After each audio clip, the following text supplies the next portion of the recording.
अल्लाहुम्मा सल्लि अला सय्यिदिना व मौलाना मुहम्मद व अला आलि सय्यिदिना व मौलाना मुहम्मद व बारिक व सल्लिम व सल्लु अलैहि। अल्लाहुम्मा सल्लि अला मुहम्मदिन व आलिहि व इतरतिहि बिअदद कुल्लि मालूमिन लका। सुब्हानल्लाह व बिहम्दिही सुब्हानल्लाहिल अज़ीम। सुब्हानल्लाह व बिहम्दिही सुब्हानल्लाहिल अज़ीम। सुब्हानल्लाह व बिहम्दिही सुब्हानल्लाहिल अज़ीम। सुब्हानल्लाह व बिहम्दिही सुब्हानल्लाहिल अज़ीम। सुब्हानल्लाह व बिहम्दिही सुब्हानल्लाहिल अज़ीम। सुब्हानल्लाह व बिहम्दिही सुब्हानल्लाहिल अज़ीम। सुब्हानल्लाह व बिहम्दिही सुब्हानल्लाहिल अज़ीम। सुब्हानल्लाह वल्हम्दुलिल्लाह वला इलाहा इल्लल्लाहु वल्लाहु अकबर। सुब्हानल्लाह वल्हम्दुलिल्लाह वला इलाहा इल्लल्लाहु वल्लाहु अकबर। सुब्हानल्लाह वल्हम्दुलिल्लाह वला इलाहा इल्लल्लाहु वल्लाहु अकबर। सुब्हानल्लाह व बिहम्दिही सुब्हानल्लाहिल अज़ीम। सुब्हानल्लाह व बिहम्दिही सुब्हानल्लाहिल अज़ीम। सुब्हानल्लाह व बिहम्दिही सुब्हानल्लाहिल अज़ीम। सुब्हानल्लाह व बिहम्दिही सुब्हानल्लाहिल अज़ीम। या हय्यु या क़य्यूम बिरहमतिका अस्तगीस। अल्लाहुल खालिकुल बारिउल मुसव्विर लहुल अस्माउल हुस्ना। अल खालिक अल बारी अल मुसव्विर या हय्यु या क़य्यूम बिरहमतिका अस्तगीस। हाँ जी, अस्सलाम वालेकुम। कैसे हैं आप लोग? आज आपको यकीनन थोड़ा सा फ़र्क महसूस हुआ होगा, और ये फ़र्क मैंने इरादी तौर पर ब्लैक एंड वाइट, क्योंकि जब मैं घर से निकल रहा था तो मेरे जहन में एक कॉन्सेप्ट था आज रंगों के हवाले से कि रंग क्या चीज़ हैं, सुर क्या हैं, संगीत क्या है, ये आवाज़ें, ये चिड़ियों का, परिंदों का बोलना। अल्लाह ताला ने जितने रंग पैदा किए हैं, जितने सुर पैदा किए हैं, जितनी निशानियां दी हैं, उन सारी निशानियों का पैटर्न एक्सप्लोर करने के लिए अल्लाह ताला ने उसी तरह का टूल भी हमें दिया है। और अगर किसी को एक टूल कम दिया है तो उसकी जगह पे उसकी ज़िंदगी में कोई दूसरे टूल की परफॉर्मेंस जो है वो बहुत ज़्यादा हमें नज़र आती है। जैसे बहुत सारे लोग जो स्पेशल एबिलिटीज़ वाले होते हैं, वो नॉर्मल ह्यूमन बीइंग से, जो हम नॉर्मल आज़ा वाले लोग हैं, उनसे कहीं दर्जा ज़्यादा उनकी हिस्सें होती हैं उनके ज़िंदगी में। उनके वो टूल्स जो उनके पास अवेलेबल होते हैं, वो बहुत ज़्यादा उनका इफ़ेक्टिव रोल एक हमें नज़र आता है। तो मैं हमेशा ही लाइव आता हूँ तो रंगों के साथ आता हूँ। अब मेरी आँख जो घास देख रही है वो सब्ज़ है। मेरा नाक जो ताज़गी सूंघ रहा है वो बड़ी मज़ेदार है। मैं पर्पल कलर के फूल भी देख रहा हूँ, यहाँ हर तरफ खिले हुए हैं। रंग ही रंग हैं जो मेरी नज़रों में हैं, लेकिन ये सारे रंग आपको दिखाई नहीं दे रहे, क्योंकि वो सारे रंग जो आपके पास पहुँच रहे हैं, दरमियान में एक फ़िल्टर लगा हुआ है फेसबुक का, जिसने सारी चीज़ों को ब्लैक एंड वाइट कर दिया है। तो हमारा जो पॉइंट ऑफ व्यू होता है, जहाँ पे खड़े होकर हम किसी रियलिटी को देखते हैं, किसी चीज़ को देखते हैं, उससे सारी चीज़ों की इंटरप्रिटेशन तब्दील हो जाती है। या हय्यु या क़य्यूम। आपको लग रहा है कि सारा कुछ ब्लैक एंड वाइट है, और अगर आप इससे पहले रंगों से शनासा ही ना हो, आपको पता ही ना हो कि रंग भी किसी चीज़ का नाम है, या ये नीला है, ये पीला है, ये फ़लाँ है, ये फ़लाँ है, तो इसका मतलब यह है कि आप कभी इस नतीजे तक नहीं पहुंच सकेंगे कि ये जो चीज़ आप तक पहुंची है ये रंगीन भी हो सकती है। आपके लिए यही रंग हैं जो ब्लैक एंड वाइट नज़र आ रहे हैं। जैसे एक तवील अरसा हम ब्लैक एंड वाइट टीवी देखा करते थे, तो हम ज़िंदगी में रंग देखते थे, लेकिन ब्लैक एंड वाइट टीवी अभी उस पोजीशन में नहीं गया था कि वो हमें रंग दिखा सके। तो बेस हमेशा ब्लैक एंड वाइट है। दो ही रंग हैं जो हम उस दिन भी बात कर रहे थे, 0 और 1, ट्रू और फॉल्स। बाकी जो कुछ भी है वो हमें नज़र आता है, ये याद रखिएगा। ये जो कुछ हम फील कर रहे हैं ये सारे रंग हमें नज़र आते हैं हमारी परसेप्शन के मुताबिक। एक इंसान जो है जिसको हम कलर ब्लाइंडनेस कहते हैं, जो इंसान कलर्स को उस तरह नहीं देखता जिस तरह मैं परसीव कर रहा हूँ, तो मेरा और उसका झगड़ा नहीं बनता। मैं ये कहता हूँ कि ये घास जो है ये सब्ज़ रंग की है। अब वो बंदा जिसको ये सब्ज़ नज़र नहीं आ रही, तो मेरा और उसका झगड़ा नहीं बनता। तो मुझे एहतराम करना चाहिए कि वो जहाँ से खड़े होकर देख रहा है घास को, वहाँ पे उसको घास सब्ज़ ही नज़र आती है। तो हमने दुनिया में कुछ यूनिवर्सल ट्रूथ बना लिए हैं।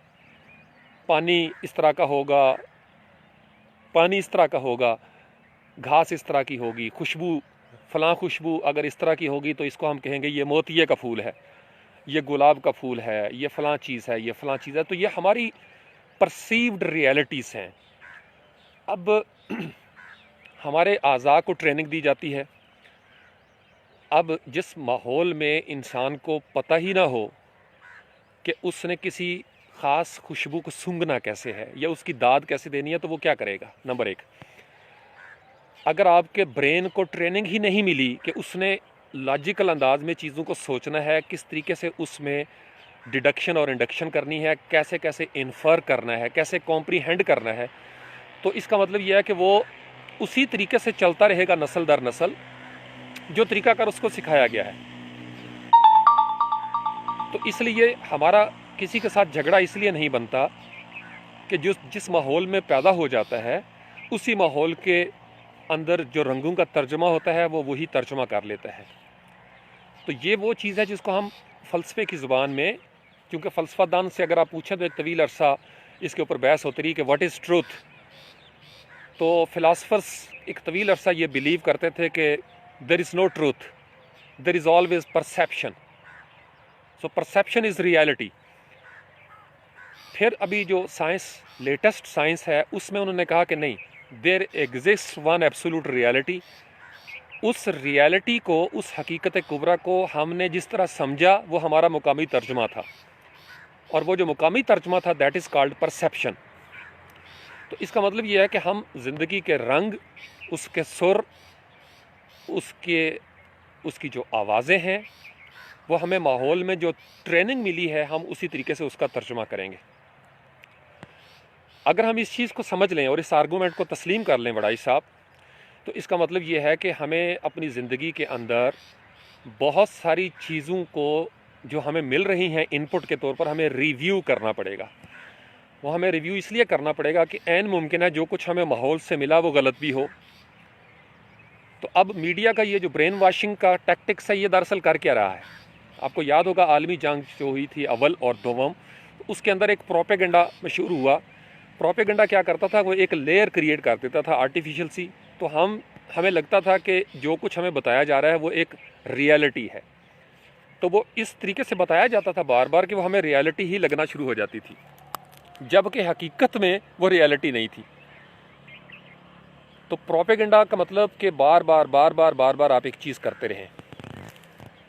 हमें जो कुछ बताया जा रहा है, हम अगर उनको रिव्यू करने की सलाहियत न रखते हों, या हमारे माहौल में अगर जबर हो और हमारे माहौल में इतनी गुंजाइश ही ना हो कि हम इसको रिव्यू कर सकें, तो ऐन मुमकिन है कि हम जिस सतह पे पैदा हुए थे उस सतह से या उस सतह से बदतर अंदाज में दुनिया से चले जाएं, which is not philosophy of divinity.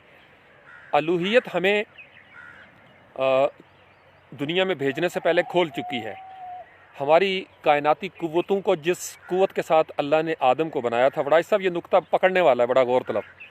अल्लाह ने आदम को जिन कायनाती कुव्वतों का मुरक्का किया था, मुजस्सम बनाया था, मजमुआ बनाया था, मजहर बनाया था, वो तमाम कायनाती कुव्वतें मलाइका और इबलीस के सामने रखी गईं और उनको झुका दिया गया और कहा गया कि ये बड़ी स्पेशल, बड़ी यूनिक क्रिएशन है जो मेरी है, इंसान, फ़नफ़ख़्तु फ़ीहि मिन रूही। लेकिन फिर आदम और हवा का जो जन्नत से बेदखली का मुकाम है, दुनिया में हमारा जो सफ़र है, हमें बिल्कुल सुम्मा रददनाहु अस्फ़ल साफ़िलीन की स्टेज पे हमारी उन तमाम कायनाती कुव्वतों को एक बीज के अंदर समो दिया गया। उस बीज को फिर दोबारा से एक प्रोसेस दिया गया कि इस तरीके से मेल और फीमेल, एग और स्पर्म जो हैं वो आपस में मिलेंगे। तो गोया हम जो यहाँ पे आए हैं, हमने अपने आप को दोबारा से खोलना है। अब जब हम खोलने लगते हैं तो जिस माहौल में हम पैदा हो जाते हैं उस माहौल के असरात हम पर आएंगे। रंग ऐसे हैं, आवाज़ें ये हैं, सच ये है, हकीकत ये है, तो उसी से हमारी शख्सियत बनती चली जाती है। जैसे नबी पाक अलैहिस्सलाम की हदीस पाक है कि हर बच्चा दीन फितरत पर पैदा होता है। तो मैं बचपन से जब से सोचता था, मैं कहता था कि हम सब की रियलिटीज़ मुख्तलिफ क्यों हैं। तो ओवर द ईयर्स पढ़ पढ़ के, तफक्कुर कर कर के, बुज़ुर्ग असातिज़ा को सुन सुनकर, उनकी महफ़िल में अदब के साथ बैठ बैठ कर, अदब बड़ी शर्त है सीखने के लिए, क्योंकि जब तक अदब नहीं होगा आप पर राज आश्कार नहीं होंगे, राज खुलेंगे नहीं। तो मैंने बड़े मुअद्दब होकर अपने असातिज़ा के एक एक लफ्ज़ को सुना, बल्कि चुना। वो मोती बिखेरते थे, मैं चुन चुन के उनकी माला बनाता था। Then I came to explore और केम टू नो कि हमारी ज़िंदगी अगर फितरत के करीब तर हो जाएगी तो हम उस दीन फितरत को समझ लेंगे। हमसे मुराद यह है कि तमाम बनी नो इंसान, अगर हम सब इस मसनूईपन से आगे निकलें और जो कुछ हमें माहौल से मिला है हम उसको निगेट करते हुए, उसका ला करते हुए अपनी फितरत के करीब हो जाएं, तो हमें उस हकीकत कुबरा का सुराग मिल जाएगा। ये नुक्ता है, ये मैसेज है आज के लिए। फिर हमें असल सिबगात अल्लाह जिसको कहा जाता है, अल्लाह के रंग की समझ आएगी कि वो अल्लाह का रंग कौन सा है। बाकी सारे रंग मज़ाहब ने, दुनिया के समाज ने, मुआशरों ने, ख़बरों ने ये चढ़ा दिए हुए हैं। ये तो था जो संजीदा मैसेज था। तो आने से पहले मैंने एक पोस्ट की थी थोड़ी सी फ़नी अंदाज़ में कोरोना की वैक्सीन के हवाले से, चूँकि एक वो चल रहा है, मुझे पता है बड़े टेंस माहौल में आप चल रहे हैं, लेकिन ऐन मुमकिन है अगर इसके ऊपर रिसर्च की जाए तो इसका फ़ायदा भी हो जाए किसी को। मेरे चूँकि बिलीफ सिस्टम इसके साथ जुड़ गया है। हुआ ये कि मुझे कुछ 2-3 दिन से चूँकि दिन रात आंखें भी देख रही हैं, कान भी सुन रहे हैं, हर जगह पे पोस्टें भी कोरोना कोरोना कोरोना, तो मैंने आर्टिफिशियली अपने ऊपर वो फीलिंग्स लाने की कोशिश की, क्योंकि बहुत सारे पेशेंट्स को मैंने सुना कि वो कैसी सिम्टम्स बता रहे हैं, तो मैंने आर्टिफिशियली अपने ऊपर वो सिम्टम्स तारी करने की कोशिश की। लेकिन उससे पहले मैं थोड़ा सा इनके कलर्स जो हैं वो उनको मैं ले आऊँ वापस, अगर मैं कर सका। हाँ जी, अब ठीक है, अब आपको रंग भी नज़र आ जाए ताकि ब्लैक एंड वाइट से आप बाहर आ जाएं। तो बड़ाई साहब ये जो रेसिपी है ये इसने मुझे बड़ा फ़ायदा दिया। अगर आपको अपने गले में कुछ महसूस होता है कि कोई चीज़ फंसी हुई है, आपका सांस ठीक नहीं आ रहा, या आपके लंग्स जो हैं वो उस तरीके से ऑपरेट नहीं हो रहे, और अगर आपके मुंह में दांत भी हैं, तो मैं ऐसे ही 2-3 दिन पहले मैंने एक तजुर्बा किया, देसी टोटका, और इसका केमिकल फार्मूला भी नोट किया जा सकता है कि इसके फार्मूले में आखिर ऐसा क्या है। मैंने पहले अपने ऊपर अप्लाई किया। ये सौंफ नहीं होती, सब्ज़ रंग की सौंफ, अगर आप उस सौंफ को ले लें, खालिस सौंफ जो है, और उसको थोड़ा सा चीनी के साथ या गुड़ के साथ आप उसको चबाएं मुंह में रख के, अगर आपको ज़्यादा तकलीफ़ महसूस हो रही हो कि सांस आपका नहीं आ रहा या इस तरीके से, तो आप कुछ थोड़ा सा इतनी की सौंफ जो है वो लेके चबाना शुरू कर दें, सही बारीक करके उसको उतार लें अपने अंदर। इवन उसका जो सफूफ बनता है ना, वो भी आप अपने अंदर ले जाएं, तो मुझे बड़ा मैं रिलैक्स फील करना शुरू हो गया ये तजुर्बा करने के बाद। अब इस पे जो केमिस्ट्री वाले हैं वो रिसर्च करें कि सौंफ के अंदर आखिर ऐसा कौन सा केमिकल है, इसके अंदर ऐसी कौन सी एनर्जी है। मतलब मैं आई एम नॉट डॉक्टर, लेकिन मेरा ये तो हक बनता है कि मैं जो चीज़ इस्तेमाल करूं उसका साइड इफ़ेक्ट बताऊं कि जी ये चीज़ है, इससे मुझे ये फ़ील आई है। तो मुझे लगता है कि सौंफ के अंदर कुछ है, तो इस सौंफ को आप लोग ट्राई करें। वैसे भी हम बचपन में हमें हमारी माँ जी कावा बना के देती थी सौंफ का।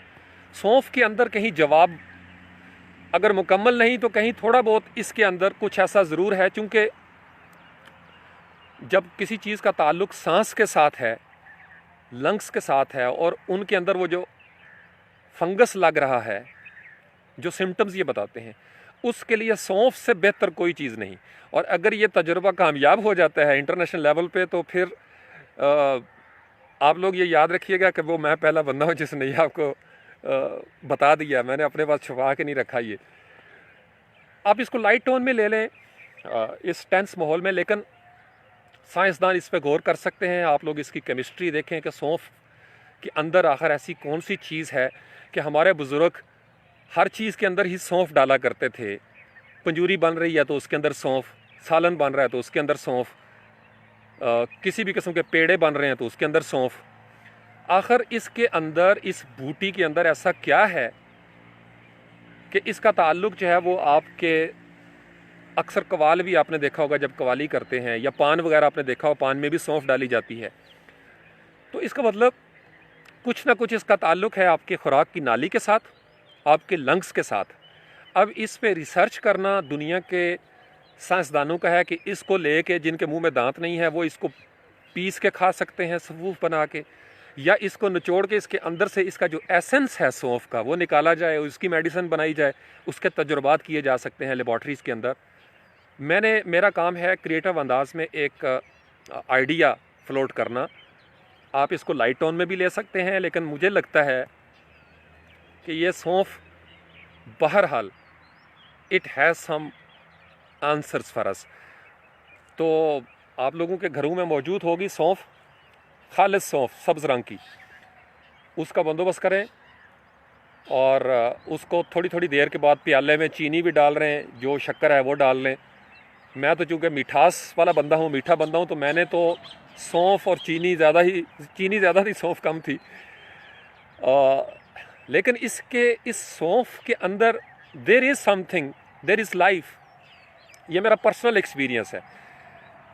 सौंफ का साइड इफ़ेक्ट कोई नहीं, कोई हाँ, ज़ाहिरी बात है जिस बंदे के अंदर ज़ख़म है या जिस बंदे को कोई और प्रॉब्लम है, दांत ही नहीं है मुंह में, तो उसके लिए प्रॉब्लम हो सकती है। तो मुझे उस 2 दिन पहले जो मेरी कैफियत थी कि मुझे थोड़ा सा फील हुआ, क्योंकि मैं बार बार अपने ऊपर अप्लाई कर रहा था उस तजर्बे से गुज़रने के लिए, ताकि मैं आप लोगों के साथ चूँकि लाइफ में आता हूँ तो मैं आपको बता सकूँ कि प्रोपेगेंडा या फियर किस तरीके से नफ्सियात पे असरअंदाज होता है। तो मैं दरअसल उस तजर्बे पे था, तो आई स्टार्टेड फीलिंग कि मुझे थोड़ा सा ना मेरे गले में यहाँ पे थोड़ा बोझ फील मैंने करना शुरू किया, इंटेंशनली आप कह लें। और उसके बाद मैंने मुख्तलिफ़ चीज़ें, मेरी टेरेस पे जितनी जड़ी बूटियाँ मैंने सबको इस्तेमाल किया, काला नमक तक मैंने इस्तेमाल किया, ये देखने के लिए कि किससे क्या फ़र्क पड़ता है। चाय तो खैर मेरी वैसे भी आदत है। सौंफ के ऊपर जाके मेरा जवाब जो है वो बड़ा एक्साइटेड है, तो मैं इसलिए आपके साथ शेयर कर रहा हूँ। सौंफ को इस्तेमाल करें, और दांतों वाले तो खूब चबा के करें। मैंने तो किया इसको, मुझे बड़ा फ़ायदा हुआ। कामरान भाई आप सुन रहे हैं, आज ज़रा सौंफ का बंदोबस्त करें, सौंफ को चबाएं। ये वैसे भी आपकी सांस के लिए बड़ी ज़बरदस्त चीज़ है। ठीक है जी, तो अल्लाह करीम आप सब लोगों को खुश रखे। फिर इंशाअल्लाह ताला, तो हमने रंगून से बात शुरू की और मैंने आपको एक टोटका बता दिया देसी। अगर ये वैक्सीन इसी तरीके से जवाब हाँ में देती है तो इस वैक्सीन का नाम जो है ना वो मुझसे पूछ के रखा जाना चाहिए, क्योंकि मैंने अरबों डॉलर का मुफ्त नुस्खा दे दिया, जिसके लिए ये कह रहे हैं कि 1 साल लगेगा। तो सौंफ जो है, सौंफ का इस्तेमाल करें। आज जिनका रोज़ा है वो ज़ाहिर बात है अफ्तारी के बाद ही करेंगे। अफ्तारी के बाद आप लोग, चूँकि कसीर तादाद में मेरे स्पार्टन्स ने भी रोज़ा रखा हुआ है, तो फिर मिलेंगे इंशाअल्लाह ताला। फ़िलहाल इतनी एनर्जी काफ़ी है आपसे बात करने के लिए, जो कि एनर्जी का लेवल जो है वो थोड़ा सा हो जाता है। मैं गुज़रूँगा फूलों के पास से, और फूलों के पास से गुज़रते हुए मैं आपको फूल भी दिखाना चाहूँगा। और फूल आपको या क़य्यूम अल्लाहुम्मा सल्लि अला मुहम्मद व आलिहि व इतरातिही बिअदद कुल्लि मालूम लक। ये मेरा एग्ज़िट पॉइंट है, और let me show you purple flowers. मैंने असल में ग्लव्स पहने हुए हैं, तो वो ये कैमरा जो है ना, हाँ अब जाके प्रेस हुआ है। ये आपकी आंखें ठंडी करने लगा हूँ, चूँकि आज रात बहुत सारे लोग, नेक लोग जो हैं वो इबादत में मसरूफ़ रहे। पता नहीं क्यों इन फूलों के पास में आता हूँ तो मुझे मेरा अल्लाह बहुत ज़्यादा याद आता है। फूलों को देख के, तितलियों को, रंगों को, खुशबू को सूंघ कर मेरी लज्जत ही दोबाला हो जाती है। I don't know what's the reason. आप सब लोगों के साथ भी ऐसा ही होगा। मैं बाज़ का तंग पड़ जाता हूँ इस ट्रैफिक से, लेकिन क्या करें, ज़िंदगी यही है। तो मेरी रूह जो है वो भटकती रहती है, कहीं सैर करती रहती है जंगलों में, सहराओं में। बाज़ औक़ात तो मैं पानी के अंदर डूब जाता हूँ सर तपा, और अक्सर डूबा रहता हूँ क्योंकि मुझे वहाँ पे लज़्ज़त महसूस होती है। एक चीज़ मैं और आपको दिखाऊंगा, फिर मैं साइन ऑफ करूँगा। ये रुई की तरह जिसको बचपन में हम उड़ाते थे, ये बड़ी ज़बरदस्त चीज़ है। ये देख रहे हैं आप, यह या कयूं। तो बहुत सारी दुआएं आप लोगों के लिए। अल्लाह करीम आप सब लोगों को खुश रखे। मुझे दुआओं में याद रखिए। जिन्होंने रोज़ा रखा हुआ है वो अफ्तारी के बाद सौंफ और चीनी इस्तेमाल करके देखें। और अगर आपको अपनी कैफियत में अफाका होता है तो नाम, पूरी दुनिया में नाम मैं बताऊंगा कि इसका नाम होना चाहिए पाक वैक्सीन, PAK, पाक वैक्सीन। ठीक है जी, ओके, अल्लाह हाफिज़, अस्सलामु अलैकुम वरहमतुल्लाहि वबरकातुहू।